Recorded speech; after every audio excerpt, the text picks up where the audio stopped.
Assalamualaikum warahmatullahi wabarakatuh. Baiklah Bapak Ibu, kita mulai kembali untuk membahas latihan soal P3K. Kali ini untuk semua formasi, karena yang dibahas itu adalah soal manajerial, sosiokultural, dan wawancara untuk persiapan tes tahap kedua di tahun 2025.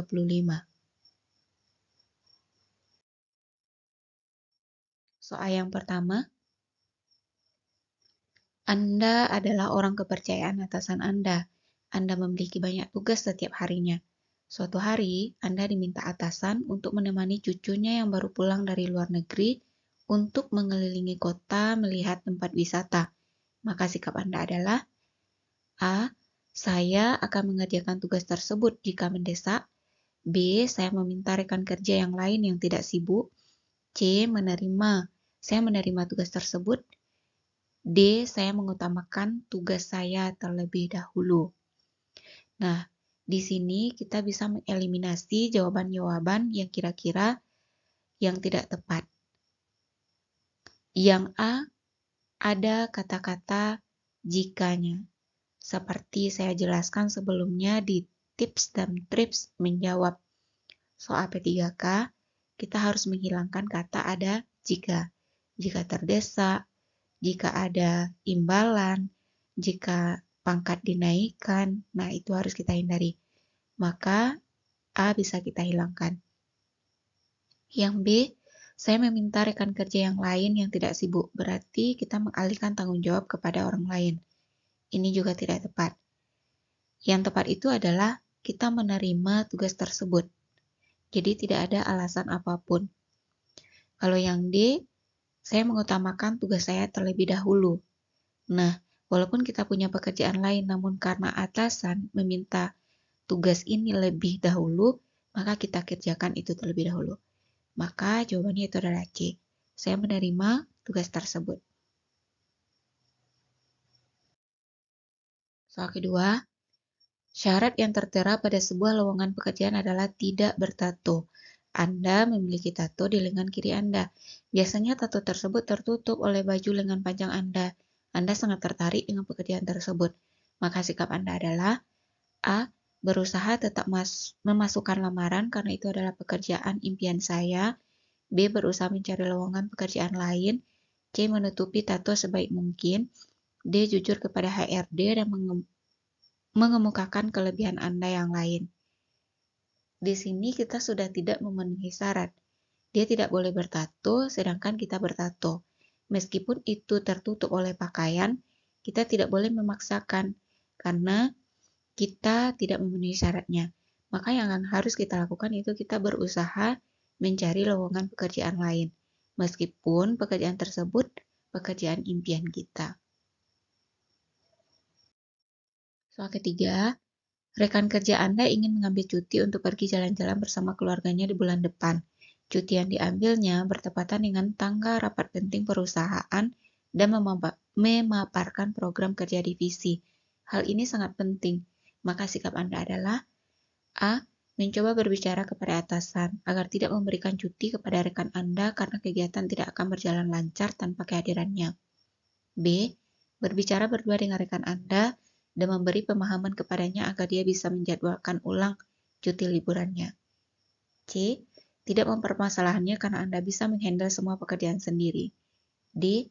Mencari rekan pengganti sementara dari divisi lain karena rekan saya harus cuti liburan. Di sini kita harus lihat posisi. Posisi kita itu sebagai rekan. Nah, rekan kita itu akan mengambil cuti untuk liburan, tetapi bertepatan dengan tanggal penting untuk presentasi atau rapat di divisi kita. Nah, kita bisa melakukan lobby tetapi langsung kepada teman kita tersebut. Jadi kita ajak teman kita itu untuk berbicara empat mata, lalu kita berikan pemahaman kepada dia bahwa di tanggal tersebut ada rapat penting pemaparan program kerja divisi, kemudian kita minta rekan kita tersebut untuk menjadwalkan ulang cuti liburannya.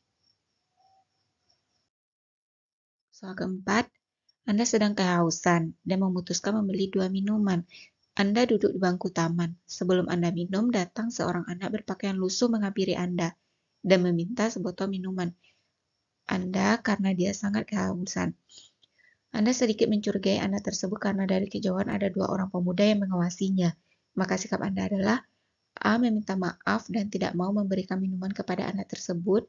B. Langsung memberikan minuman ke anak kecil tersebut. C. Memintanya duduk bersama Anda karena ada orang jahat yang mengintainya. D. Melaporkan kejadian tersebut kepada pihak kepolisian.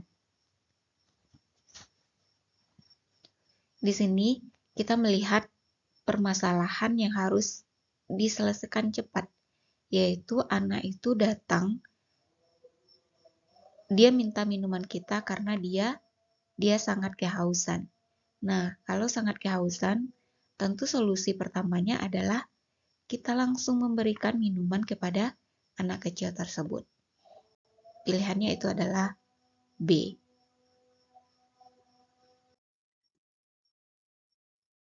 Soal kelima, Anda adalah seorang senior di perusahaan yang bergerak di bidang pendidikan. Anda terpaksa dimutasi ke daerah pesisir yang jauh dari perkotaan. Hal ini karena Anda adalah pegawai yang berpengalaman. Bagaimana cara Anda mempromosikan produk pendidikan tinggi yang Anda jual di daerah pesisir yang tertinggal tersebut dan memiliki karakteristik yang berbeda dengan Anda? A. Saya akan membentuk tim dari pusat agar turun ke lapangan bersama saya. B. Memberikan diskon 50% bagi 100 pendaftar pertama. C. Membentuk tim lokal yang berasal dari daerah tersebut. D. Menjamin pendidikan yang kami berikan akan mengubah nasib masyarakat setempat. Di sini bagaimana cara kita meyakinkan masyarakat daerah pesisir yang jauh dari perkotaan tersebut terhadap pendidikan tinggi yang kita tawarkan. Nah, caranya itu kita bisa membentuk tim lokal yang berasal dari daerah tersebut, sehingga akan lebih mudah bagi kita untuk bekerja sama dengan mereka. Soal ke-6, Anda adalah seorang introvert. Suatu hari, rekan kerja yang dekat dengan Anda mengundang Anda untuk datang ke pesta ulang tahun anaknya yang diadakan di sebuah restoran dengan sangat meriah. Sebagai seorang introvert, Anda tahu bahwa pesta itu pasti akan sangat ramai dan membuat tenaga Anda terkuras habis. Maka tindakan Anda adalah A. Menelpon dan meminta maaf karena tidak bisa hadir dan memberikan kado di hari lain. B. Hadir sebentar saja, memberikan kado dan segera pulang. C. Datang dengan muka lesu dan terpaksa karena Anda pusing bertemu dengan banyak orang. D. Tidak datang tanpa konfirmasi apapun, karena jika datang Anda akan merasakan stres karena terlalu banyak orang. Jadi di sini kita memiliki kepribadian introvert, yaitu sebuah kepribadian yang lebih suka suasana yang sepi, tidak banyak berinteraksi dengan orang lain. Jadi ini adalah lawan dari kata extrovert. Ketika kita mendapat undangan, kita bisa mensiasatinya dengan datang sebentar, kemudian berikan kado, dan segera pulang. Jadi di sini tidak ada yang merasa tersinggung dengan sikap kita, dan kita pun tetap bisa menjaga kewarasan kita sebagai seorang introvert, sehingga nanti tenaga kita tidak terkuras habis, karena sebagaimana kita tahu bahwa kepribadian introvert itu sangat tersiksa berada di keramaian. Soal ke-7, Anda adalah seorang pegawai yang ditugaskan menghadiri sebuah acara adat. Acaranya merupakan acara syukuran atas panen yang melimpah. Adat dan tradisi di tempat tersebut sangatlah kental.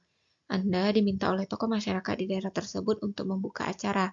Maka sikap Anda adalah A. Menolaknya karena tradisi mereka bertolak belakang dengan keyakinan Anda. B. Menelpon atasan terlebih dahulu untuk meminta persetujuan. C. Butuh waktu berpikir untuk memutuskannya karena Anda masih ragu dengan adat mereka. D. Menerima tawaran tersebut dengan senang hati. Nah, ini yang disebut dengan tindakan nyata yang langsung. Maka kita pilih D. Terima tawaran tersebut dengan senang hati. Soal ke-8, Anda baru saja diterima di salah satu pabrik pengolahan logam. Sebagai pegawai baru, Anda belum mengetahui jenis pekerjaan dan cara menyelesaikannya. Suatu malam, Anda ditugaskan manajer untuk menyelesaikan pekerjaan rekan kerja Anda yang berhenti secara tiba-tiba.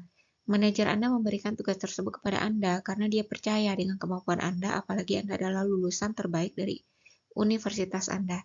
Maka sikap Anda adalah A. Meminta orang lain yang menyelesaikan pekerjaan tersebut karena Anda merasa tidak mampu mengerjakannya.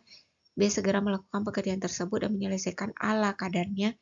C. Tidak perlu menyelesaikan pekerjaan tersebut tepat waktu karena itu bukan tugas utama Anda. D. Melakukan pekerjaan dengan segera dan semaksimal mungkin.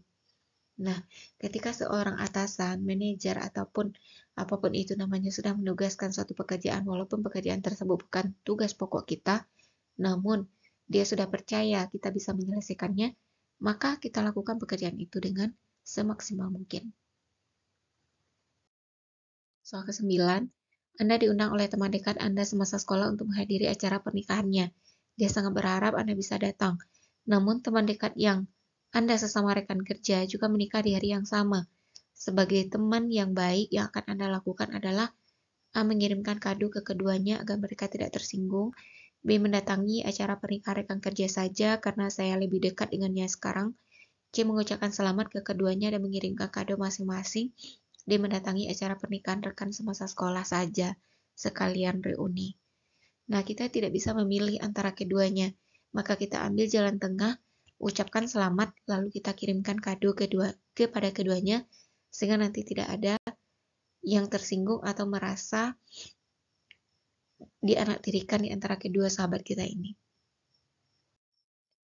Soal ke-10, Anda adalah seorang polantas. Saat sedang bertugas, Anda melihat salah seorang pengendara menerobos lampu lalu lintas.